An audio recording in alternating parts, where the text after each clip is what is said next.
Okay. So who? I just remembered. Okay. Who did you identify with? Okay. Margie. Well, I guess since I'm a Jewish woman, even though I was raised, white bread Judaism, Reform Judaism, I still identify more with Sadie because she's a Jewish woman and all that she had to go through. Though I feel badly for Ella too. I mean, she finally decided she needed to do something after she saw two people. Things happened to them and she didn't do anything. She said, I've got to this time. So I credit her for doing what she did also. Anyone else at all? How about if you want to talk, just like get up and take the mic. Yeah. Good idea. Good idea. Oh, I have to let someone else in.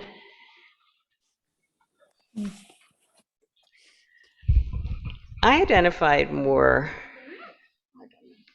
with Sadie. I think the whole Jewish thing in the family and all of that. It was hard to identify with Ella. She lived such a privileged life, and then it just all went away. So it wasn't that I didn't feel sympathy, but I didn't identify. Anybody else? Okay, I guess I'm doing even. Why do you think Sadie and Ella were drawn to one another so powerfully?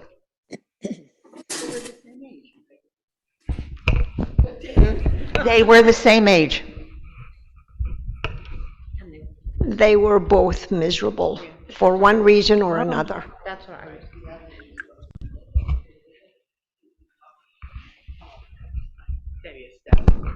Hi, everybody. They both had a need of friendship, and they seemed to find it with each other. Sadie, just to see a person was a wonderful thing for her. What a terrible life she led. And Ella, she was missing so much, and the father died. She didn't have a mother. She didn't seem to have friends. She had that boyfriend. But she found a friendship, and she found a purpose, a little bit of to live by having time with Sadie. I also want to add that Ella felt extremely guilty for not doing anything for her classmate. So Sadie represented a classmate. Sadie, on the other hand, missed her well-to-do life. Ella was there as the well-to-do person. So they were just going back into the time where one liked it better and the other one wanted to do something and missed the time.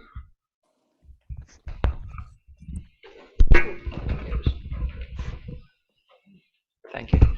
They both had lost their fathers, and their fathers were very strong figures in both of their lives. It's true. Anyone else? Just a brief observation. I think they had each admired one another's bravery. They both were brave, and I think that courage formed a connection also.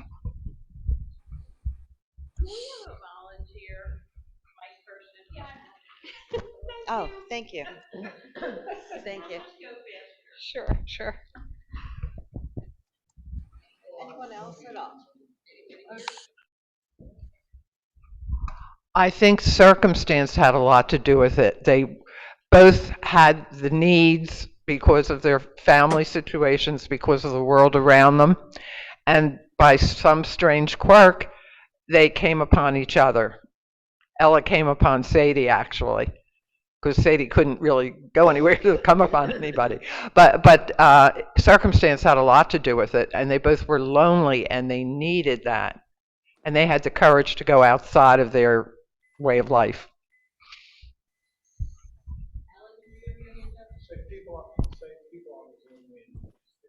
People on Zoom, feel free to say something too.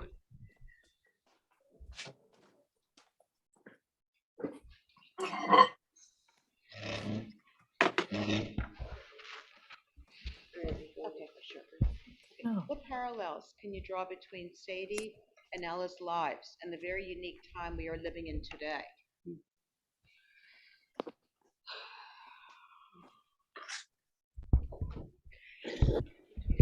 Somebody else.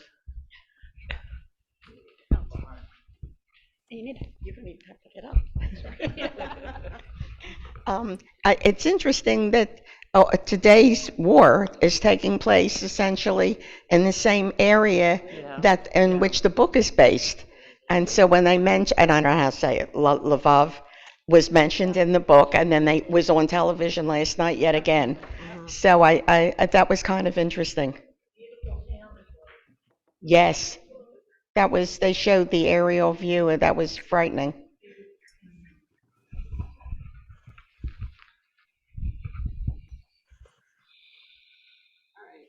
And maybe the obvious with Purim coming up this week, that the evildoers are always out there, unfortunately. Oh, true. I think that their lives were totally descended, that whatever they had before was gone. And thank God we hear, even with the pandemic and whatnot, I mean, certainly our lives were different, but they weren't destroyed. But if you put on the television today, I mean, these are regular people. Ukraine is a country with money, and I don't know what's going to be left of it. And to have to leave everything behind, I mean, you see these people on TV, it's gut-wrenching. It's absolutely gut-wrenching. Anybody? Yes.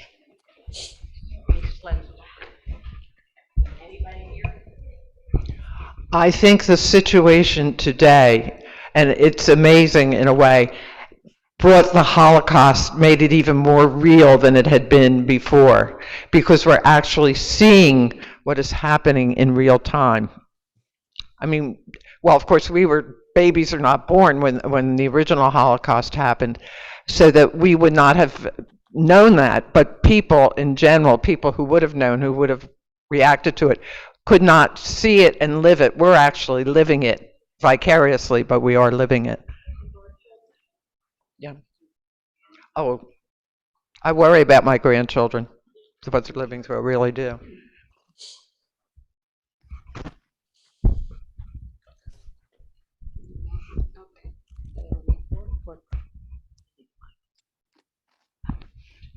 Sadie and Ella were both shaken from their lives from the war and thrust into new experiences that changed and challenged them. Can you describe a time in your own life? Anybody want to reveal anything? Sure. And you should be listening too. Sada and Ella were both shaken from their lives from the war and thrust into new experiences that changed and challenged them. Can you describe a time in your own life? I'm not here. Anybody on the screen? Yes, you did. And we appreciated it. For anyone who didn't hear, Vivian, who spoke to us last week, did experience exactly that, and we thank her. And if any of you missed it, oh well. No, I just want to see who's.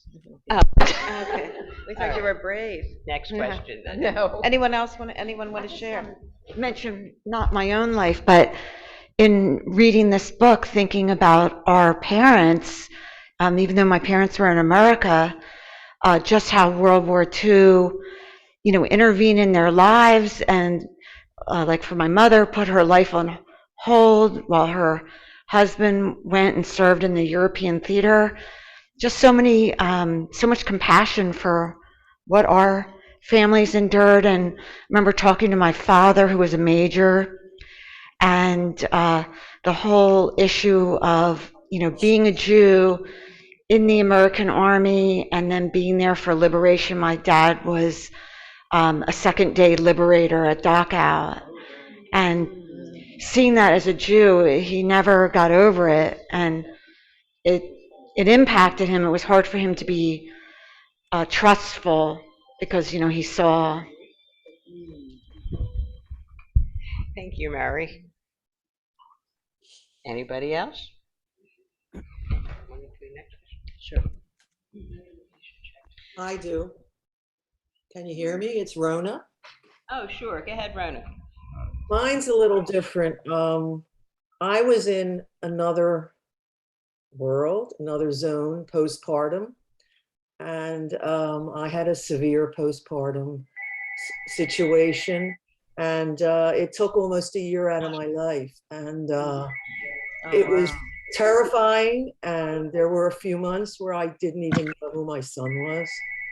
I saw his picture, and the doctor said, "Who is that?" And I said, "I don't know. He's really cute, but I don't know who he is." And it took a lot of work on my part, a lot of work, and a lot of Wow. good care from the doctor. And my husband was was the mother and father and everything, and family helped. And I'm very proud that I survived that. It's not like the survival that my in-laws went through from Germany, but I really am very proud that I came out on the other side. Thank you for sharing that. Yeah, thank you for sharing that. I mean, you should be proud. And I think a lot of people probably have had those kinds of experiences, but when you look at people, you just have no idea what truly has transpired in their lives. I think that's important to keep in mind. So when I ask someone who has given birth, "How are you?" I really mean, "How are you?" Because most people will just say, "Fine, fine." And a lot of folks aren't.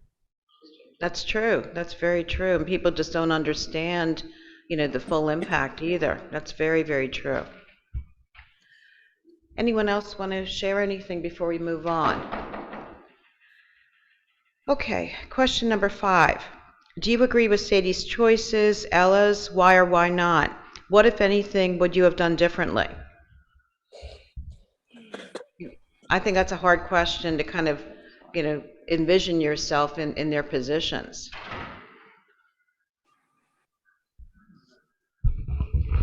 So I guess we can all say if they were smarter, they would have had nothing to do with one another. But they're human.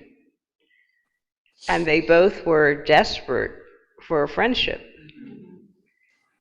And I think as many times as Sadie was warned to stay away from the great,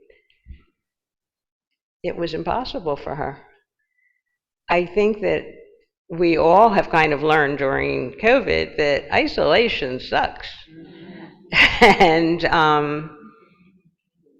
I remember in the beginning, God, I wouldn't even like get dressed or put on makeup. And then I decided at the end of every day I was extremely depressed, and that was really stupid. So you need to be. And Ella was really brave. I don't know that she set out to be, but she really was brave.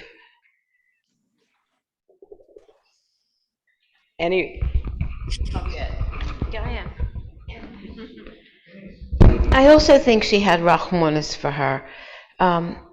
Her stepmother was mean. She didn't have the love that she wanted, and she was giving her love away.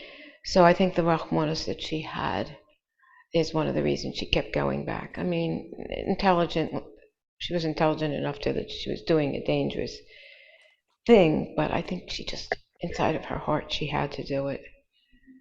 Thank you.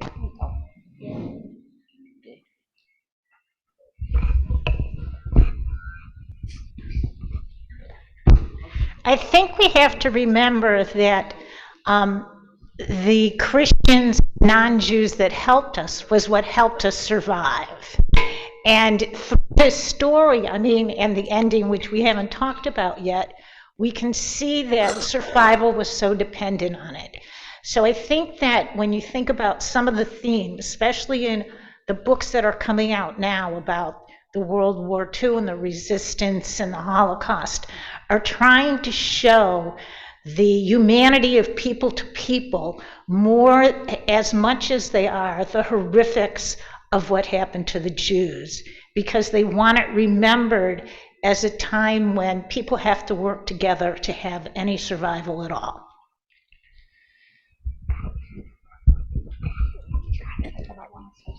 What? Oh, I'm sorry. Did you say that? Sure. I just wanted to point out that in the research that I said I did, I found this person, Leopold Sacha, and his wife and another couple who worked in the, well, the two men worked in the sewers, but they involved their wives in feeding the people that they hid down there. And this went on for a long, long time. And they're recognized now, if you go to Yad Vashem, the righteous among the nations. So it's Leopold and Magdalena Sacha, and Jerzy and Paulina Churowski, should you be there, which I hope to be there soon. And so Powell was real, you know. Thank God for, as Lori said, for the people who were willing to help us. Right. And I guess after reading the book, I wanted to do some research on the number of helpers, righteous Gentiles, by country. And apparently Poland does have, despite Poland's admittedly anti-Semitic past, does have the largest number of righteous Gentiles recognized by Yad Vashem, and France was second. Although if you look at the numbers of Jews, France comes out on top because Poland had vastly a larger Jewish population. So if you look at it as a percentage, but larger than Germany. Yeah. But as far as the helpers go, and personally, our family has been touched because my father-in-law, of blessed memory, survived 4 camps, and his entire family was murdered. Oh. And he told me, from Poland, he told me that one of the reasons he made it was there was a non-Jew also imprisoned in one of the camps, I guess Buchenwald, because that was the last one he was in, and that he was slipping him bread from the kitchen, and that was one of the reasons he made it.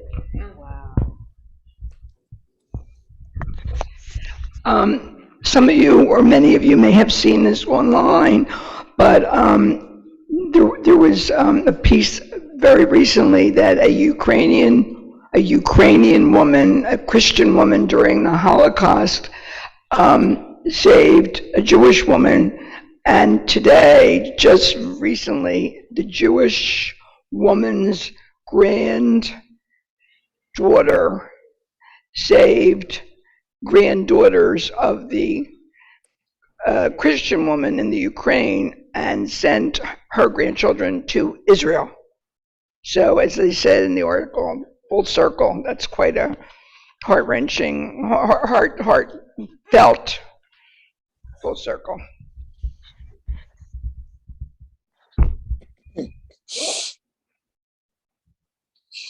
Before we go on, anybody on the screen? Okay, other people are crying too. You did it for us, Denise. Well, she shares, yeah, and that's good. Absolutely. Absolutely. Okay, going on. Were you surprised by the end of the book? Satisfied? Did you wish the book had turned out differently? Well, as a lover of happy endings, I wish they had both lived. Me too.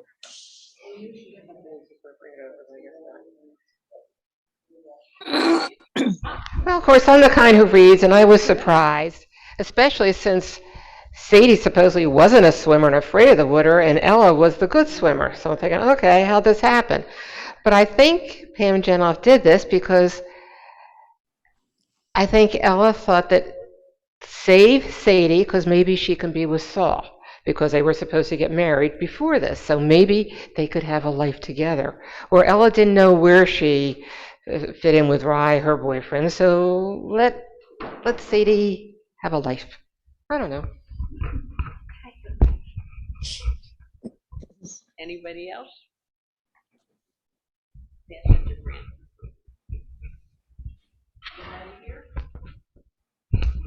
You're probably all going to hate me, but I did not like it at all. I think it strained all believability, and I think it diminished the rest of the book. And as far as satisfied, I wish they had both lived, obviously. There's no doubt about that. But there were too many twists and turns and living and dying, and you became all too absorbed in that and not in the story. And I think what you said about the interchangeability is a good point, that maybe that's why she did it. Maybe that's what was on her mind. Also, Pam Jenoff had said, when I read about it, that apparently there was trouble with the book because when she first submitted it, they said it had to be rewritten. And I think she did a wonderful job on the entire book, and I was really disappointed with the ending as a result of that. I don't know if other people saw it coming. I did not. I was totally shocked. And you can understand why Sadie did it. I mean, she had to have that paper in order to get out, and she had it, so she went with it. In its own way, although it was a strange twist, I thought it was believable.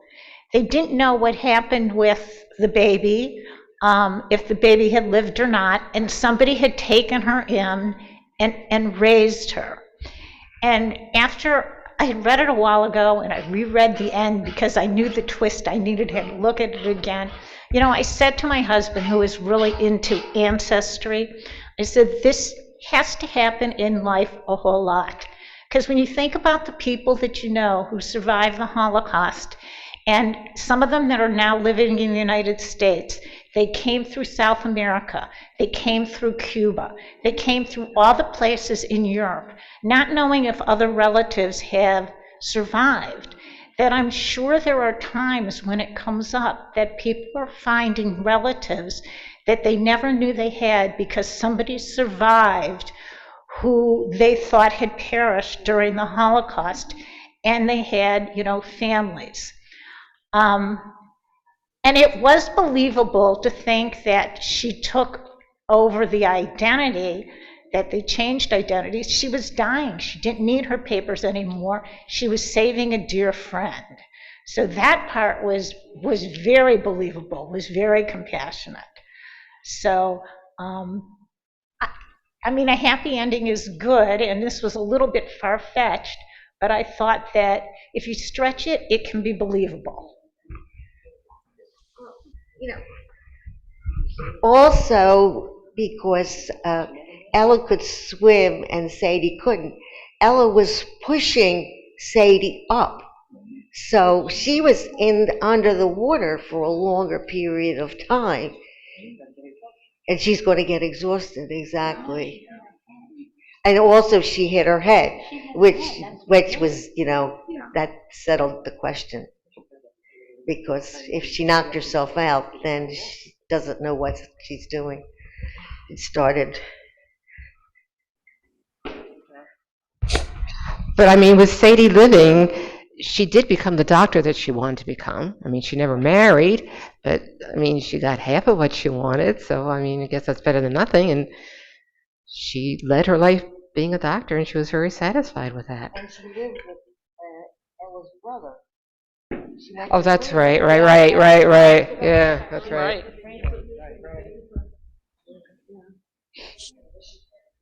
Thank you for that. Also, Sadie was not a religious Jew, and she got involved with what was a boy's name Saul, and they were supposed to be married. But once they would have been out of that situation, could they have been together, because they really did come from different backgrounds. So I thought about that.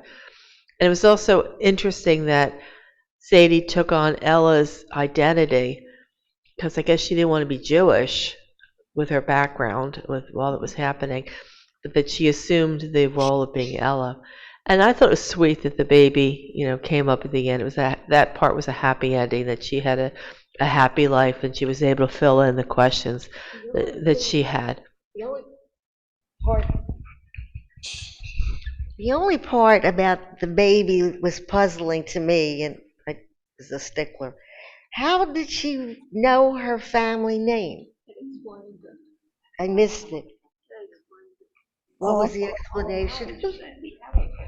They explained it, first of all, when Sadie's mother got to the hospital, she didn't have the baby with her. That was because the priest who was helping get her to the hospital sent her to the hospital, but took the baby and gave the baby to another couple, and that's the couple that adopted her and raised her.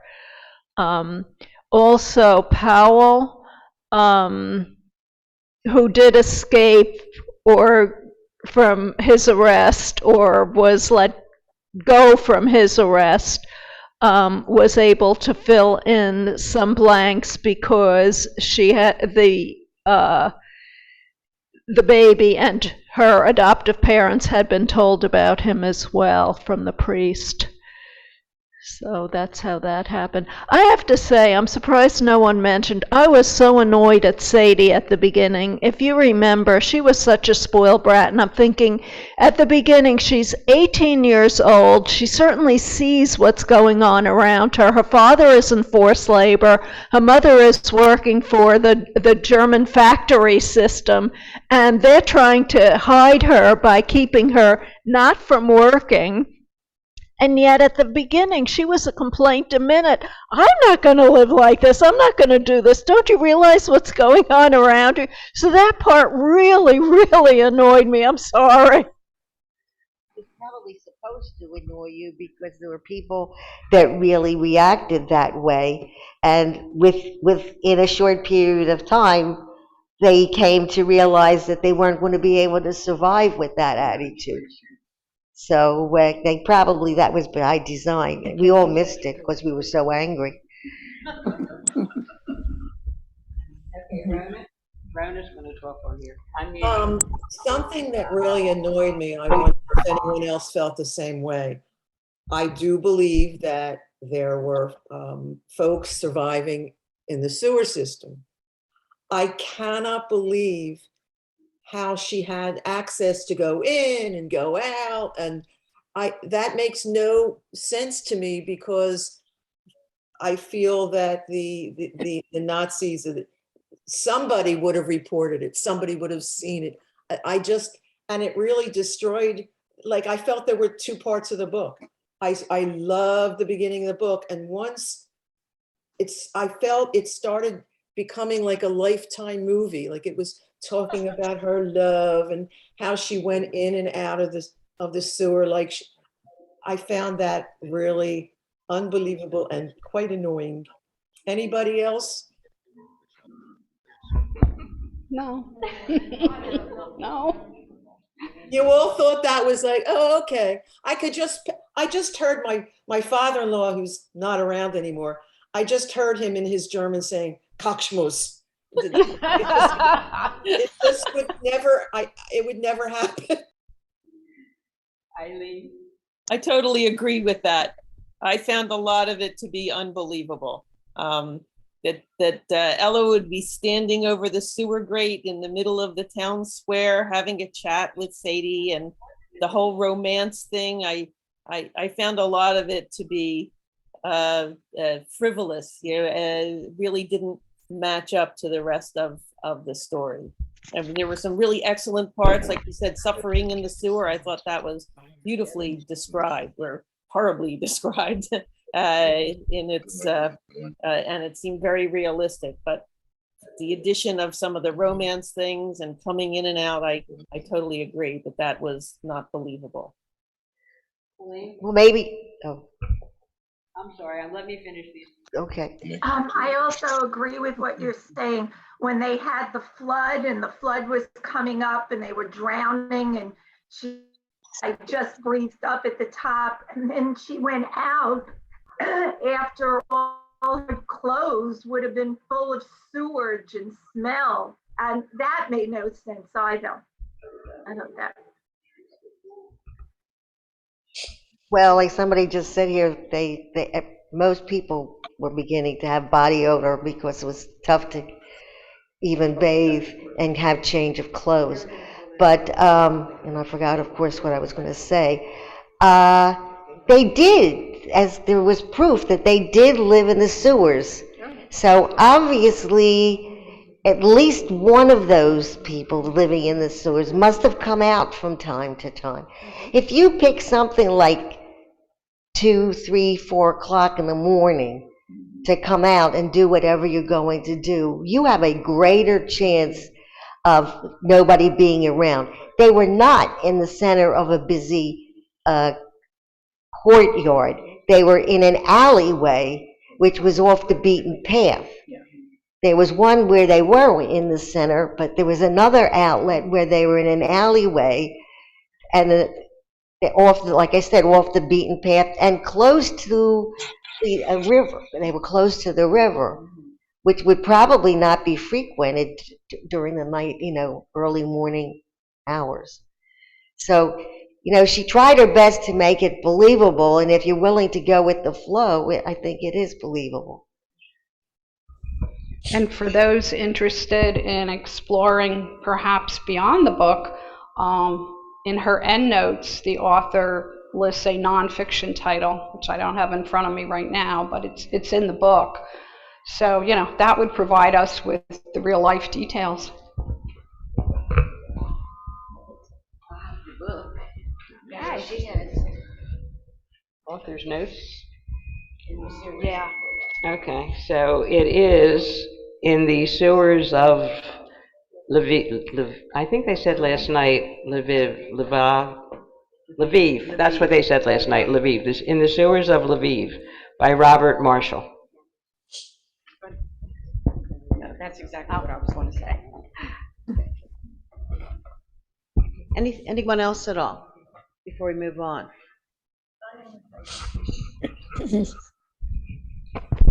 I feel it must be very hard to write a book from research, because as far as I'm concerned, I've always heard my whole life, write what you know about. So this all came from research, and research can be wrong.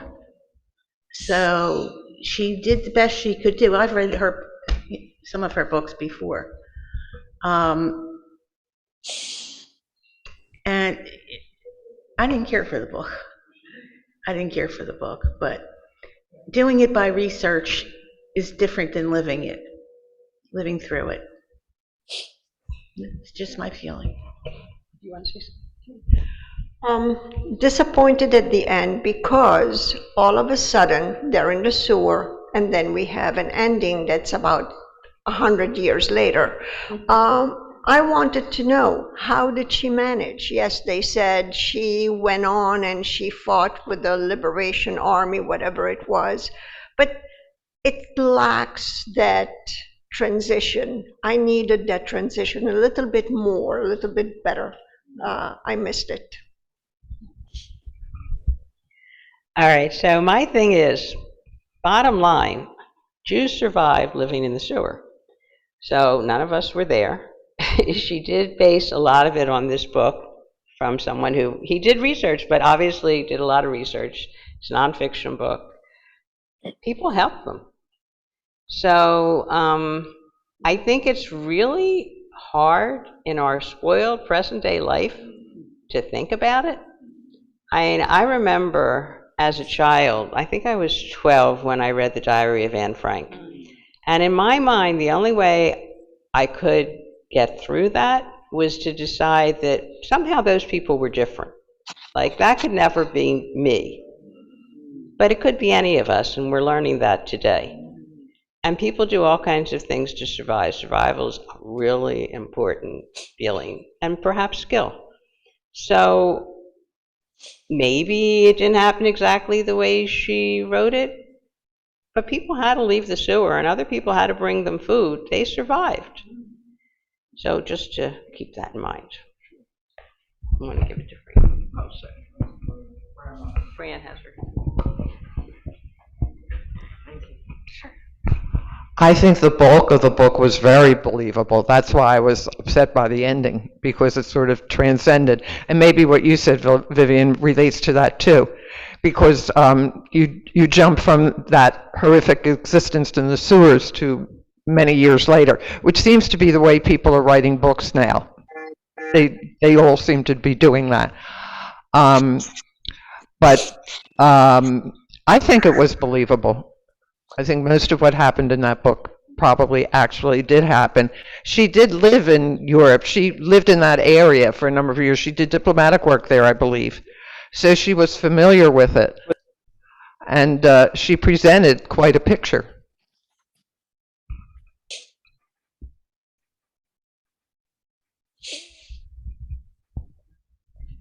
It wasn't only the end of the book. If you remember the prologue, in the beginning of the book, it was present day, and I thought all through the book that it was Sadie talking until it got to the end, and I had to go back and read the prologue to figure out what was going on, because I went, wait, what? Because I always assumed Sadie made it because of the prologue, and it wasn't Sadie, it was the sister talking, and that's why there were no names in the prologue. I also, for some reason, and I guess in my fairy tale existence world, felt that Sadie and her sister, Sadie would be raising her sister. Sadie would find her sister as a young child or some way, and she would raise her sister, and that didn't happen at all.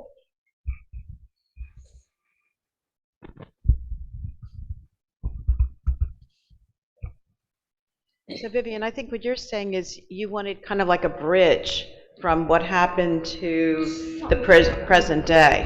Because you don't go back to college, become a doctor, and living in the sewer. There's something must have happened besides the help of the brother, and it was very weird. And she didn't see Saul again, and it was discombobulated for me. Yeah, I guess I always wondered what happened to Saul, in this whole thing. I guess he drowned or what happened to him. Lost the video. Anyone else? Sorry, is somebody talking here? Anyone else before we move on? Okay. Laurie. I think part of it's a publishing problem. Like, we'd like to know more, but this book is like between 300 and 400 pages is what publishers like. And if we had more of a story, we'd have a 650-page books, and they have trouble selling those. So it, right. Close. I think if I remember correctly, Saul married and he had children, and he may have lived like in Chicago or somewhere.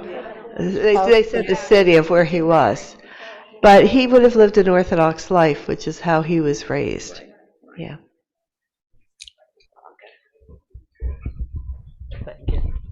I was also going to say, I think that had Sadie and he gotten married, because of their shared existence in the sewers and what they had to undergo, they would have probably developed a good relationship. Yeah. I like the book. Okay, so we'll move on to question 7. What are some of the key themes of the book? Okay, I know we mentioned that survival is probably, the top of the list as far as one of the key themes. Any other key themes that you can think of? I think I wrote down trust and fear and also hope. I would say, obviously, the friendship between the two women and family relationships, the difference between Sadie's family and Ella's. And Saul's, right.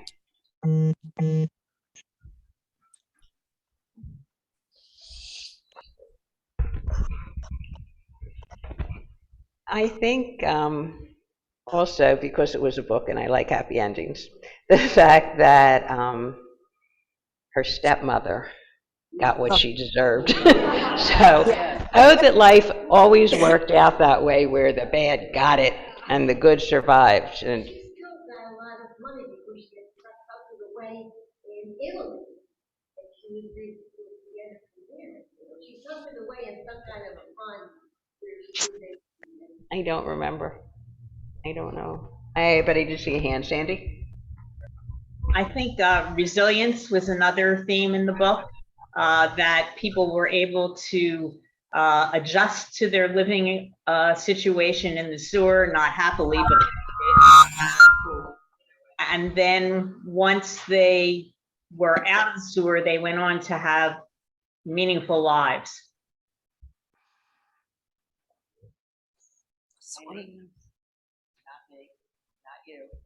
Eileen on the street.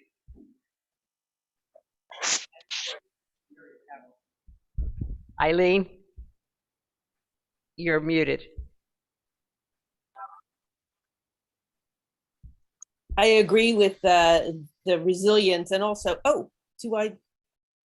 yeah. I agree with the resilience and also courage, bravery. I was going to also say, in addition to these excellent insights, is identity.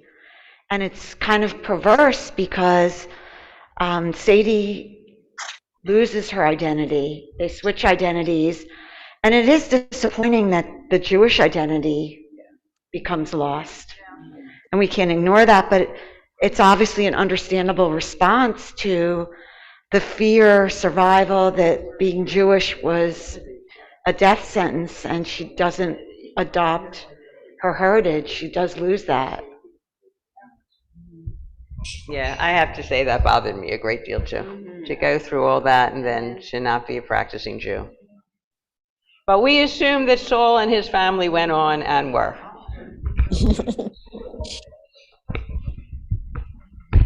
Similar to resilience, I would just say coping skills and adapting.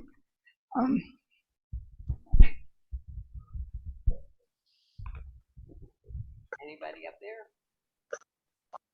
So whenever we do a Holocaust book, I also want to mention that Eileen, if any of you have forgotten, got the stamp for Roald Wallenberg. And his name. It's awesome. so we thank her for that. So describe some of the family dynamics of the story.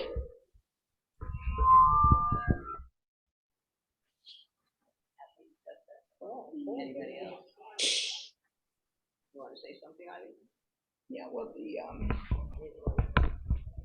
the religious father, he accepted Sadie, even though she wasn't religious. The circumstances of living in the sewer and his loving her just as a human being and her bravery and all, that transcended, at least at the time in the sewer, that he was able to, look beyond that. She wasn't as religious as he would have hoped she would have been. And they cared for each other.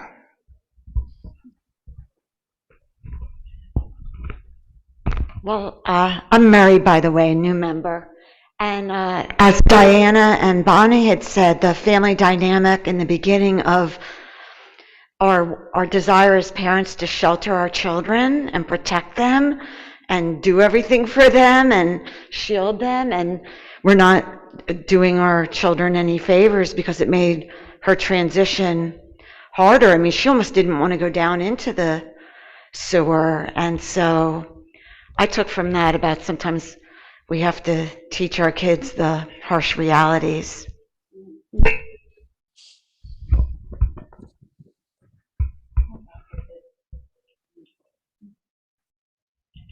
Anyone else at all?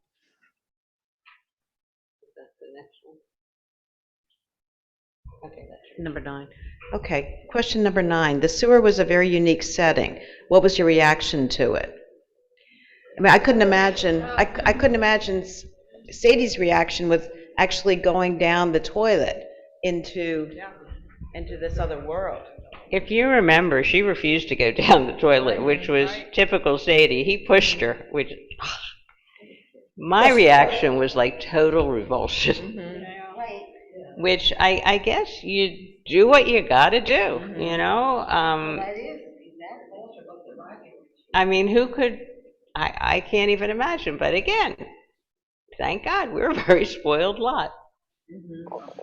But if you look at the people in Ukraine, they're no different than us, and they're doing what they gotta do. Yeah, I wasn't sure, maybe some of the people were able to push some supplies down into the sewer, because I believe in the book it said, you know, that they had fashioned some type of beds for themselves. And I thought, well, how would they have done that? But maybe I missed Like it. rock ledges. Okay. Eileen's saying maybe it was more like rock ledges. They call it a pallet. When they were sleeping, they called it a pallet. Where they were sleeping in the book, they called it a pallet, whatever that means. Yes.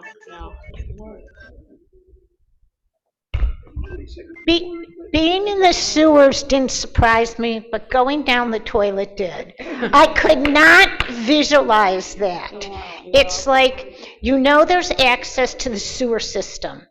I went to school in Ann Arbor, and they had a steam system for heating, and I know students that went down into the steam tunnels. I had never done it, but it was a place where you could go and walk. It was large. And I know in Detroit, where I grew up, there's also the salt mines underneath the streets that you can go into. So finding a hiding place underneath streets was very believable to me. But if you think about plumbing and stuff and the access, I don't think that the access from every house, you know, from their apartment, luckily, was the right space. So that was the only part of living in the sewers that I found unbelievable. No, this is gross. But in the very beginning, the father sat down. What's her name?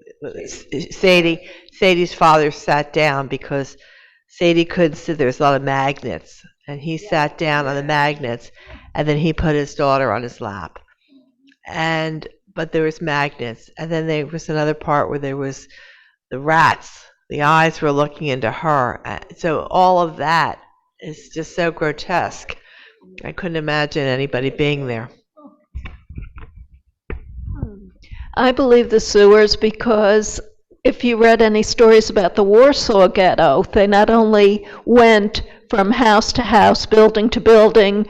During the day, after curfew, they went on the roofs from building to building. They also went underground. So that was a sewer system. Now, in those stories, they did know where the access points through the sewer out beyond the ghetto.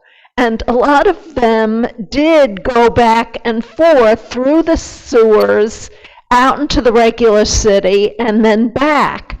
So that I accepted, that I knew. Now, even in this book, they said that when they went through the sewer system, Powell had originally anticipated bringing them through the sewers out into the city, outside the ghetto. But he said those access points have recently been blocked. And that's why they had to stay in the sewer. And that, too, was believable. So. I'll go upstairs. Got everything out of here? I just want to mention that the Paris sewer system is a tourist attraction. If you haven't seen it, you could go online and see the pictures.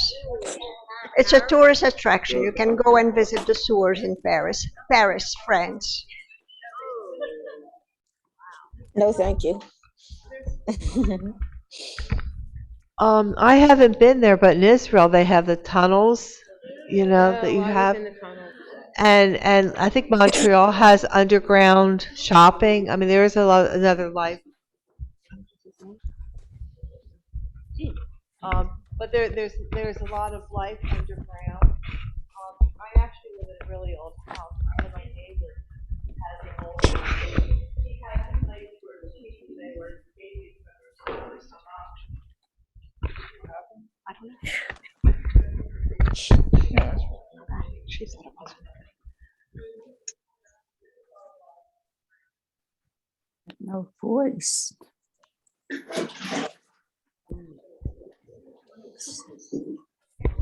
Les Miserables, the story. Jean Valjean lived in the sewers.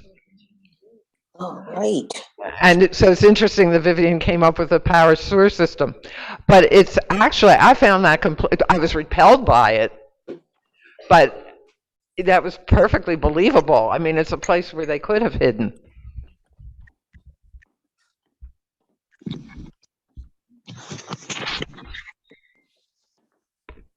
Anyone else at all?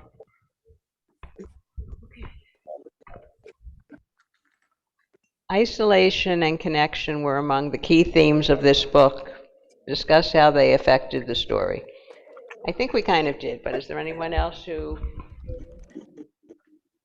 Anyone there? Okay. Did you learn anything new about history that surprised you from the book? Want to speak to it?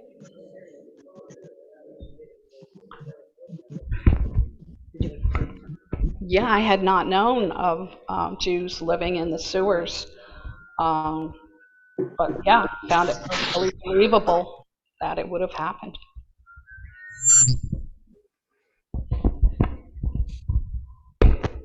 I learned about Ukraine and how strong the people are.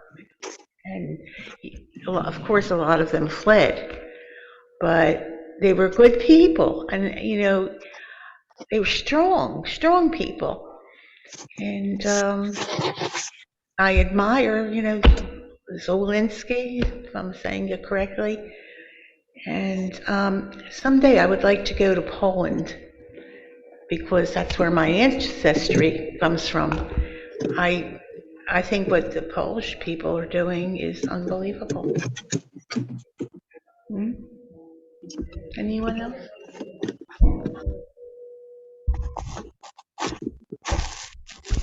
And I think the reaction of all of us, and to any Holocaust book, has to be, thank God for Israel.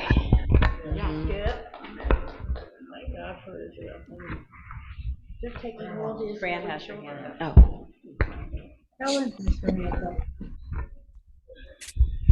Israel, if anybody ever had any question that Israel need not exist, they have to learn about the Holocaust. They have to listen to these stories that are happening now. People need a place. I mean, the spirit of the Ukrainian people is an aspect of this, but you have to have a homeland, a place. And there should be no rationalization of Israel. There should be no division of Israel, no putting away anything. Israel needs to exist for the safety of the Jewish people and for others whom they would help.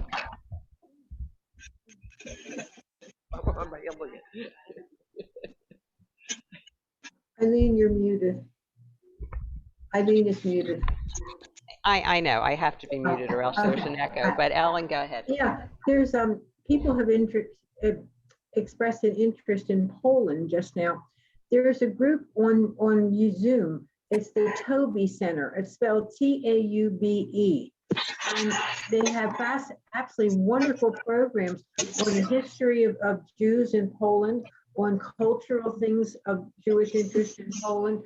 And it's easy enough to get to. It's on Zoom. I don't know how I got there, but it turned up on my, somebody must have sent it to me. But it is Taube. And that's everything. I've been muted. I know, I've been going around muting. But it's so hard to do everything at the same time. But I'm old.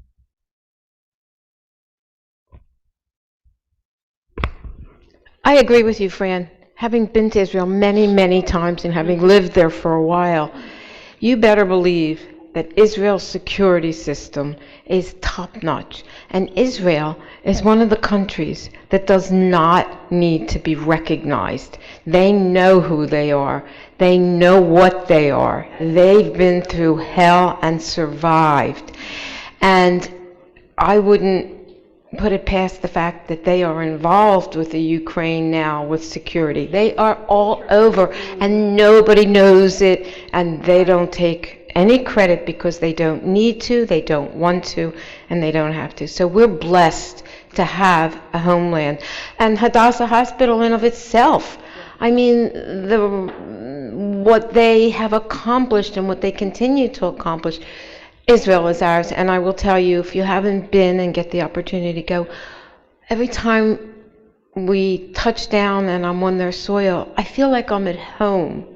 Yes, I'm a United States citizen. Yes, I'm an American, but I feel home. I feel in touch with all of my roots and my past and what was. So if you haven't been and you get the chance before you get too wretched in the knees and the hips, thank you. Oh, I would also mention, if anybody's interested in reading some truly inspirational stories, there's a Facebook group, and I'm sure they have a website too. I haven't gone to it. It's called the Jewish Partisan Educational, I believe, Foundation. Just look up Jewish Partisans and it'll come up.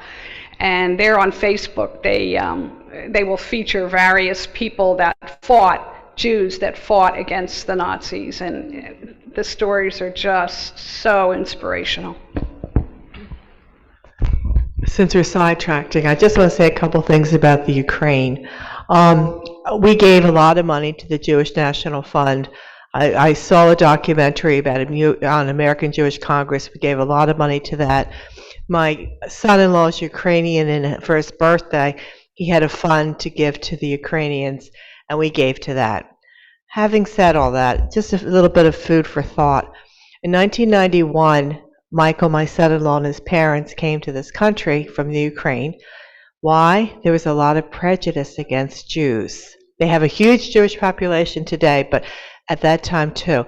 They spoke Russian because at one time that was Russian territory, and as we speak English in this country, British people want people to speak English. They all speak English, Russian and Ukraine in those areas. But they came because there's a lot of prejudice. Just wanted to point that out. And then a second thought, food for thought, is that all these people are running away and they are being called refugees. The people from Mexico are called illegal aliens. It's mental thinking. And also, their vaccination rate is very low. So just food for thought, all these people who are escaping, and they have to escape, but they have not been vaccinated. So just food for thought for you. Yeah, I would add to that too. My mother's family came here at the turn of the 20th century from Ukraine, and Ukraine certainly has a very terrible history of anti-Semitism. Having said that, things can change. Look at their president today. But yeah, they in the past were not, did not have a sterling reputation. Another remark, this is from the Ukrainian situation now. They were talking about the difficulties that the black students had in getting out. And one of the commentaries was that Europe is a wonderful place if you're a Christian. Okay, which means in general, that was just a remark. In other words, I'm not going that far. But a white Christian, you're right. Well, yeah, but you're right. Thank you. Zelensky's backstory, we all must know by now that there were 4 brothers, and the one who survived was Zelensky's grandfather. So it's, what did you say, Bersher, or God was watching over the Ukraine and certainly the world, because he's an inspirational figure.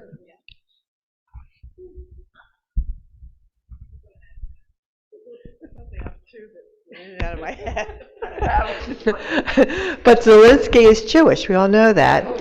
He knows his roots is that as a Holocaust survivor. Mhm. Period and a message. He is not an acting Jew. His wife is not Jewish. So it's just interesting. Yes, he is Jewish by birth, but he's not an acting Jew. And there was something else you had said. Oh, wait.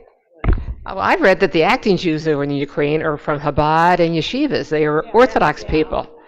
It's not your progressive or secular Jews that are living there. So, Be that as it may, they're all Jews, and you know. So my son-in-law, who is Jewish and came to this country at age 4, came from Russia, from the Ukraine, where his parents know nothing about Judaism. But they know that they were the damn Jews, because that's how they were referred to when they lived in the Ukraine. And 10 years later, his father took a job in Moscow, and they went back to Moscow for 4 years. And he went to an international high school, and then he went to Duke, and the parents and his family did come back. But as you were saying, it was the Orthodox and the Chabad that are the acting Jews today. There's a wonderful Chabad rabbi that is very involved over there. It's on the news. You probably have seen that Chabad rabbi from the Ukraine. They're there. And a woman rabbi escaped and took 40 of her congregants. And she spoke somewhere. I didn't hear her, but I'm sure she'll speak again. So it's pretty interesting.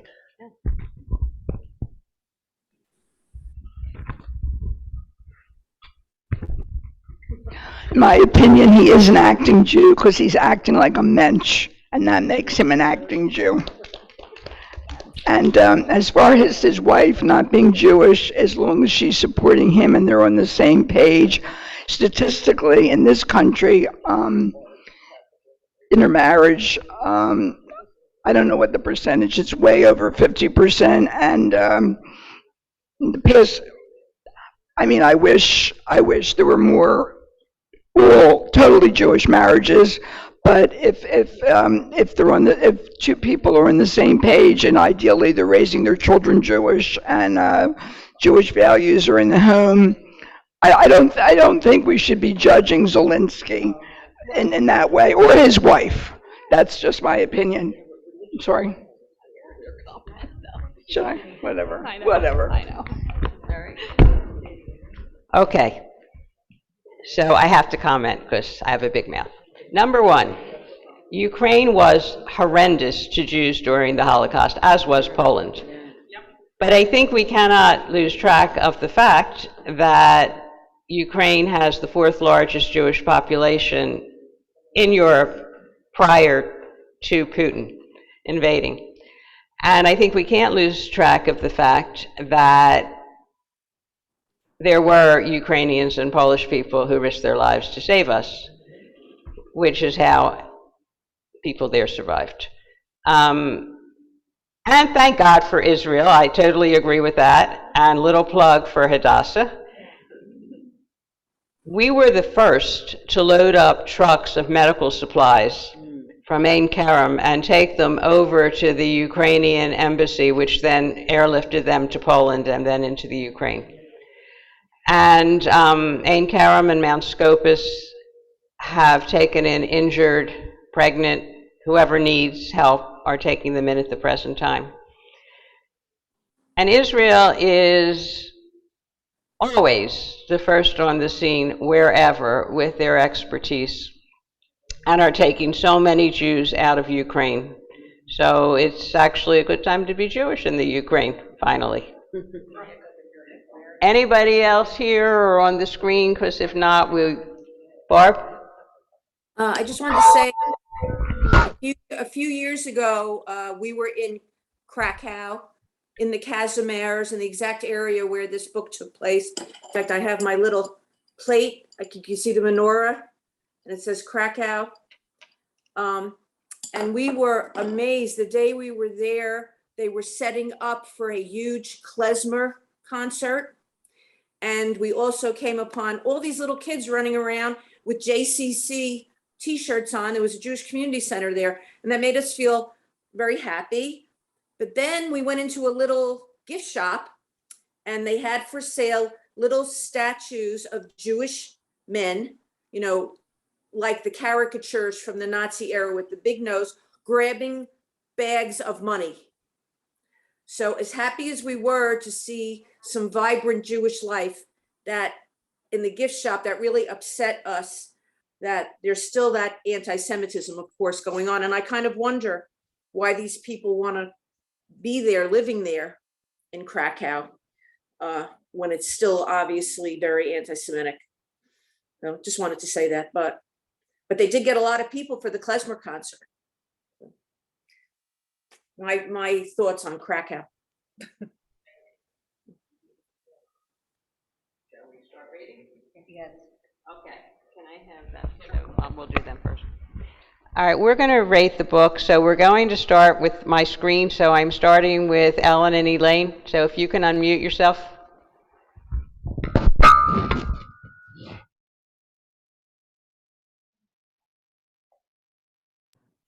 You know, I'm mute. I'm still mute. Okay.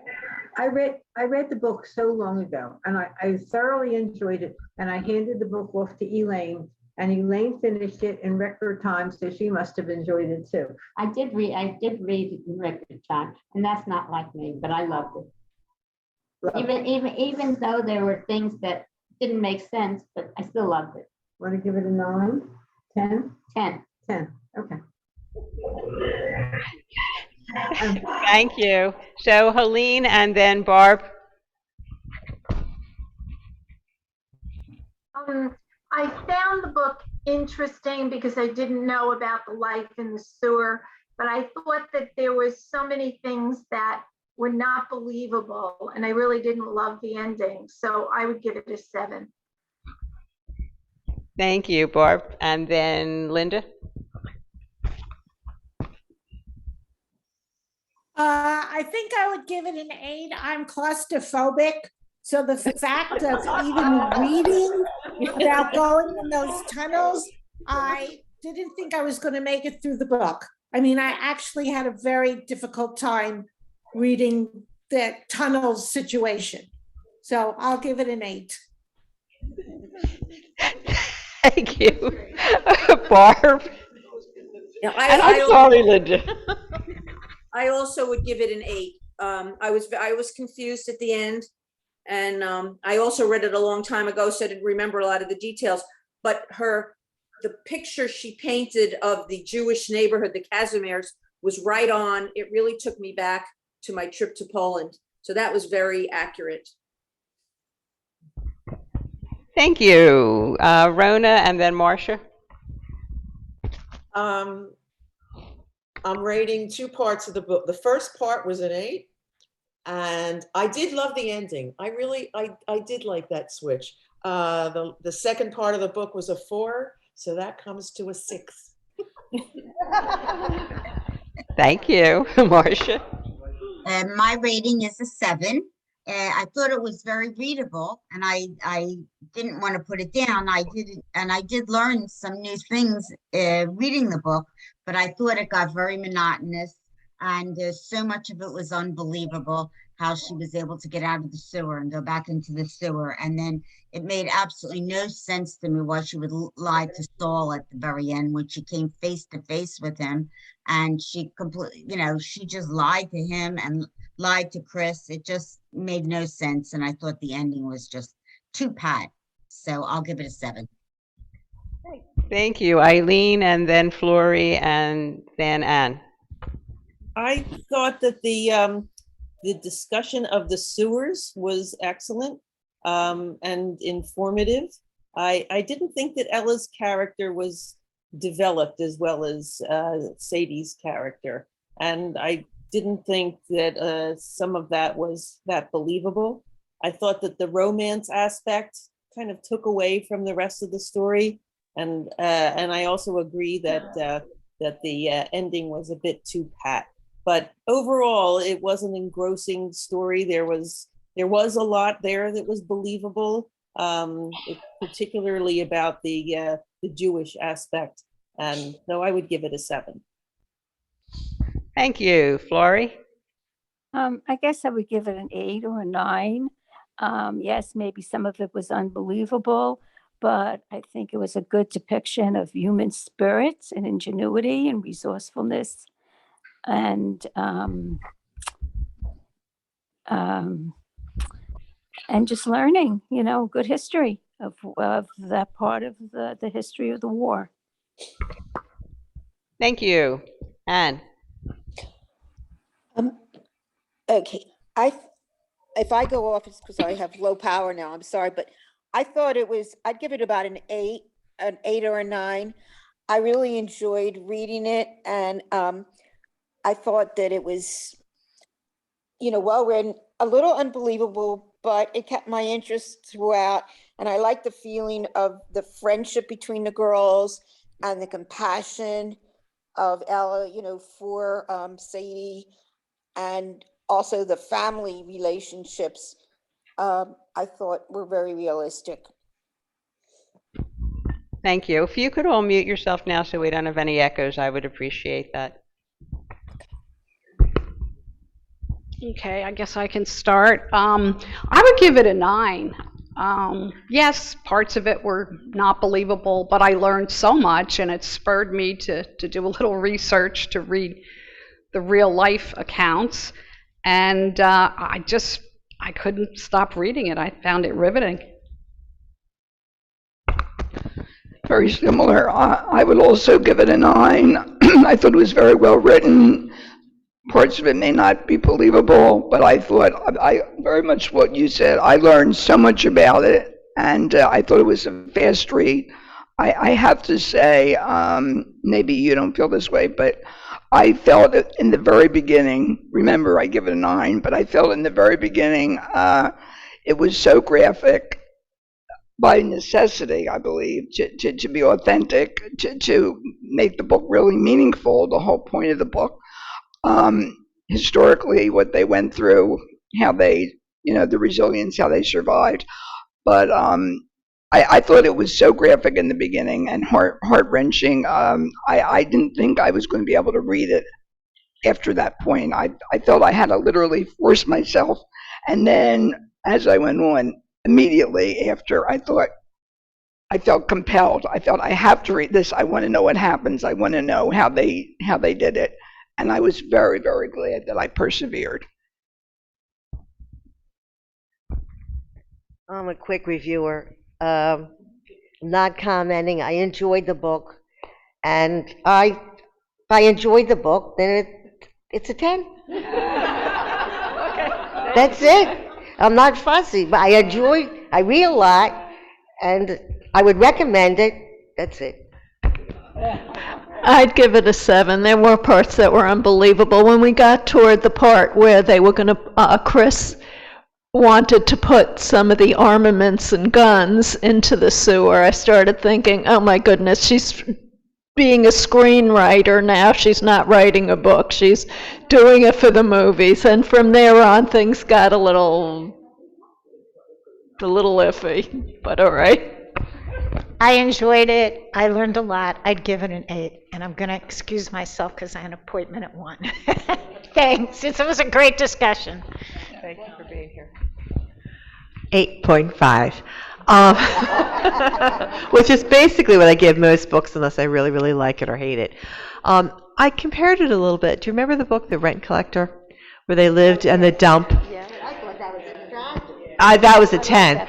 But the fact that they could live on a dump and in that environment, I compared it to them living in a sewer in that environment.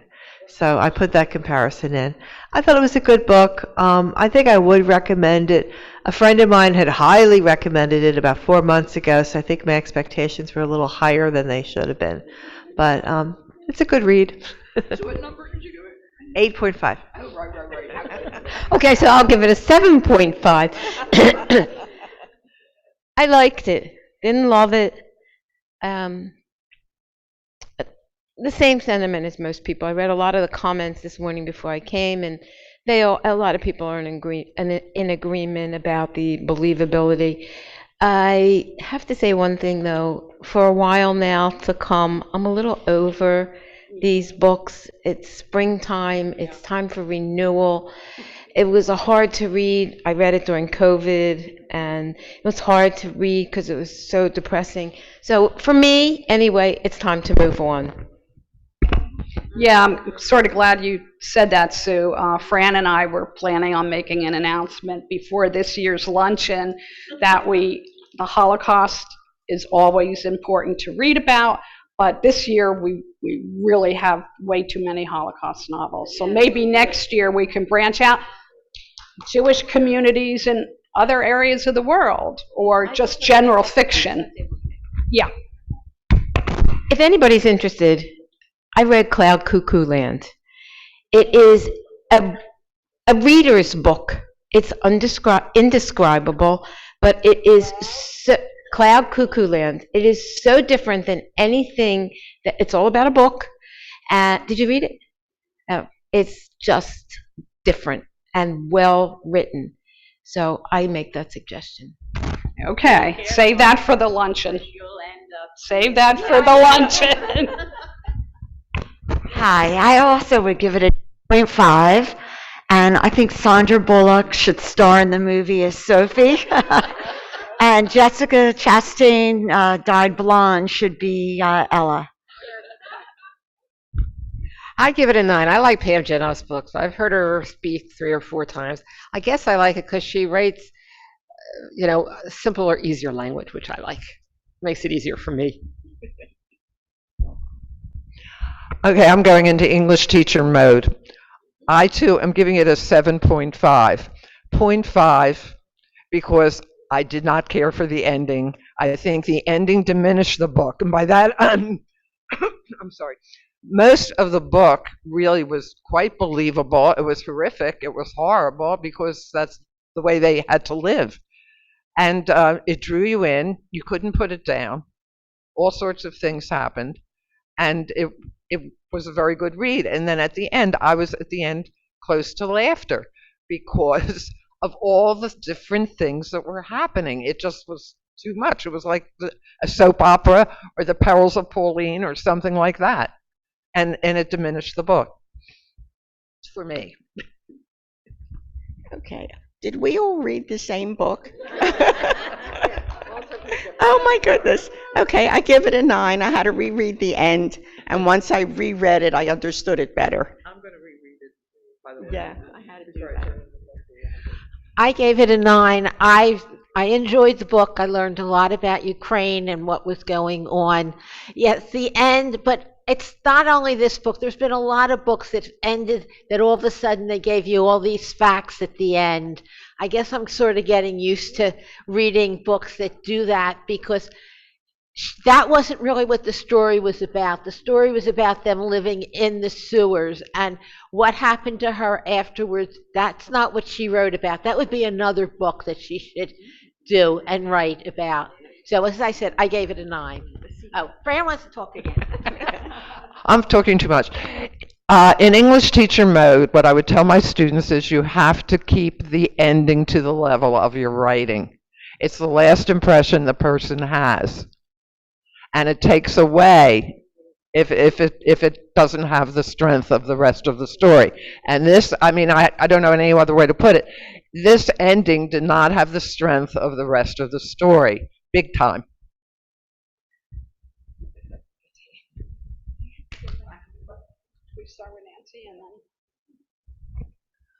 I'm going to give it a 7. Most of everything has been said before. I don't want to bore you and repeat it. There was a lot that was unbelievable, but I did learn a lot in the discussion today about the sewers.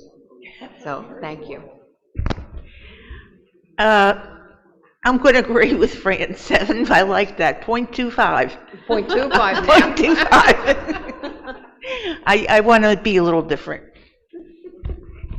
7 or 8, easy read, not my style of book. I don't like Pam Jenoff. I'll be with you in a second, Helene. So I like Pam Jenoff, and unlike Helene, who's going to probably agree with Fran because she taught English too, I taught 3rd grade, so what can I say? I thought things that some of you thought unrealistic, really realistic, because like the romance. I don't think that Pam dwelled on it, but I think you're alone in a sewer. God help you. you're going to look for companionship and not a rat. So there was Saul. I would give it a 9. I really, and as far as the ending, I just felt like it just tied things up. It lets you know where things went. We didn't have another 300 pages to put into it because I think maybe, who said that? Maybe it was Sue who said it wouldn't have been, oh, Lori, okay. I knew it was someone in that direction. It wouldn't have been published. Maybe there'll be another book, but I've read most of Pam Jenoff's books, and when we had her years ago, when we could afford her, which we can't now, she was wonderful. I really enjoyed the book. I would give it a 9. I think the main reason, and I like the ending of it, I keep thinking about all the themes in the book: man's inhumanity to man, the setting of the Holocaust, the sewers, survival, and it made me think of people hiding in the sewer, but other places that people have hid. I had this part-time job in this one nursing school where there was a tunnel underneath, and the rumor was that it was like a stop on the Underground Railroad, like in the 1850s. So it just kind of made me think a lot about, survival and some of the things that people would do to survive. So I would definitely give it a 9. I liked it. Okay, Helene, you got to unmute. Yeah, I sort of, Fran echoed my thinking. But one of the things that I see with a lot of the novels, and somebody mentioned it, they wrap up in 4 pages, like 20 years of time. And I guess they do that because their publishers said they have to finish the book. And I think if they would only think through the endings as they're writing, I think she talked too much in the sewer and up and down and all of that. She could have cut out about 100 pages with the up and down and the back and forth, and use that to give a stronger ending. And as an English teacher, that was, where I was at with it. Oh, God, I feel like I need to apologize for teaching 3rd grade. However, is there anyone else? Can I give just a little bit of a rebuttal? Since, a lot of strength has been given has been given to the comment about the ending, a negative comment. So I would like to say where I'm coming from, I'm a preschool synagogue teacher. I'm the author of children's picture books, but I'm also a freelance writer, who's written historical pieces. And my opinion is, as a writer, if you're evaluating the book as a literary piece, as an English teacher would do, as a literary piece, more of a dramatic story, a narrative, I would say the ending, could have been better, or could have been different. As a historical piece with a nonfiction purpose, I think the book was excellent, and the ending was almost kind of superfluous. And I would judge the book by everything that came before. So I would stick with my 9. That's my opinion. Okay, thank you, Eileen and Bonnie, for a terrific job on the book. Thank you, everybody. Okay, I'm going to end this. It was good to see you all. Come again next month. Hi. Bye. There are a lot of people on Zoom. Wow. There were a lot of people on Zoom. Oh, I lost one. It is. It's good. It's a good